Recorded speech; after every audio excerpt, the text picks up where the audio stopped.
না, এই অক্ষুণ্ণ রাখছে। শোনো মোবারক, বলো বলো, তুমি কি বলতে চাও? আমি বলে যাচ্ছি,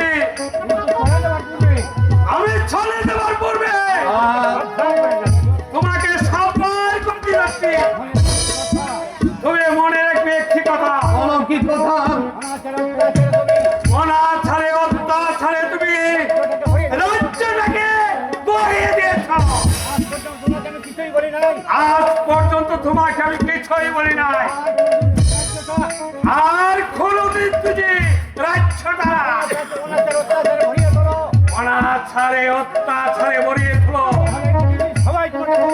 এই পৃথিবীর সবাই তোমাকে ক্ষমা করলেও এই রাজ্জাক তোমাকে ক্ষমা করবে না, ক্ষমা করবে না।